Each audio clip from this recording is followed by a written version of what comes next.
What's happening, guys? I'm Dan. And I'm Dani. And we're back with another Arvon Brewing Company, guys. Sour purple slush in the flesh. Purple slush, guys, 6% ABV, $4.99 a can. I like that. That's reasonable compared to $4.50 North and other sours in the game.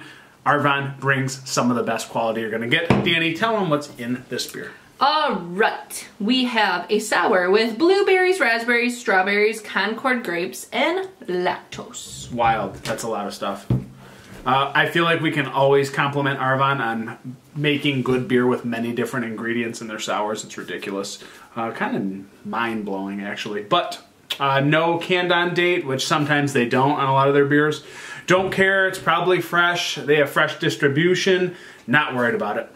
Yeah. I trust them. This is probably one of like the few companies I trust that it's just fresh all the time because we get it so often that I really don't have to worry about it. They're constantly like dropping stuff. They do. They rotate so often that you probably don't have to worry about it. And the ones that are like hazies, they like to put dates on those. So that's purple, baby. Purple. And that's darkness. I like purple darkness. Yeah. It looks like kind of creamy too, and like yeah, it has like kind of like a magenta. It's got all kinds of berries: blueberry, raspberry, strawberry, concord grape. So yeah, there was lactose in there, so that's where that kind of creaminess comes from. A little off white, purplish, pinkish head. Let's go to an aroma. She's pretty. She's very pretty. We like dark ones like this. I really get the concord grape. What a barrage of berries and grapes it is! It's like what are they called? Table grapes. That's what I get. Almost like those crushed up table grapes. They have that thick skin around them. Smells amazing, fresh, berry forward. Yeah, it's like a concord grape jelly jam right out of the jar.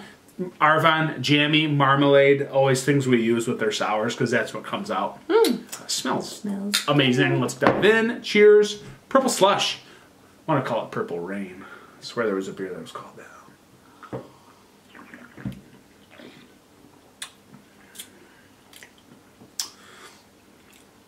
There's a lot going on here. Are the grapes fighting like the berries a little bit? Yeah, I mean, I think the grapes are definitely coming forward. Yeah. The grapes, here, maybe this is the way to put it. The grapes are trying to dominate the palate, but there's so much berry forwardness in here that they kind of clash a little bit. Like, I feel like I get a lot of strawberry in here, surprisingly, and it kind of like does a tornado twister with the grapes. Honestly, lactose trying to smooth everything out, but it's a little bit harsh in the grape direction. I will say my first sip wasn't my favorite, but now that I've had like a couple more, it's smoothing out. But yeah, the first sip, I was kind of like. For a moment, I almost was like, it almost didn't taste real. Yeah. Like real fruit. But now that I'm drinking it more, it's starting to like kind of come together. And we know there's quality in here. I think it was just like a shock to the taste buds. Like honestly, I still think they clash a little bit. Not as hard as the first sip, you're correct.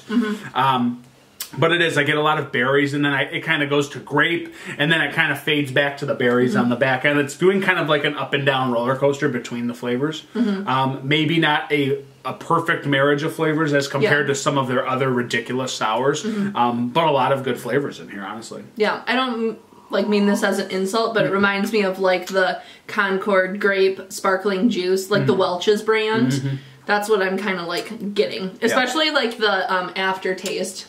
That's like sticky. Yeah. It's so grapey. It is. I mean, and I think grapes are a dominant fruit. I mean, that's too hard to like clash the berries.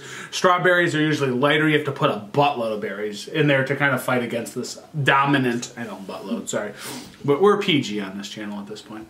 Unless we do another beer chug, we'll talk about that another time. Yeah, I mean, it's good though. It's still really good. If it was someone else, I'd say this is like one of the best sours I've ever had. But it's Arvon, so I'm like. They can do better. They can do better than this. Yeah. But it's still very fantastic. Good to me, yeah, it's still fantastic. I'm just critiquing excellence at this point. Give it a rating. 3.99 out of 5. It's hilarious. Yeah, I'm still like, I put the number in my head, 4 out of 5. Yeah. Still amazing. Again, you wouldn't think after our discussion here that we'd be giving it a 4 or 3.99, but again, it's Arvon. The bar's set really high, so we split hairs and we critique them. We have a high expectation. We do, and I think the whole world does at this point because they're amazing at what they do. So yeah, guys, it's a 4 and a 3.99 out of 5 from D&D, and you know what it is. Until the next one, I'm Dan. And I'm Dani. Cheers. See ya!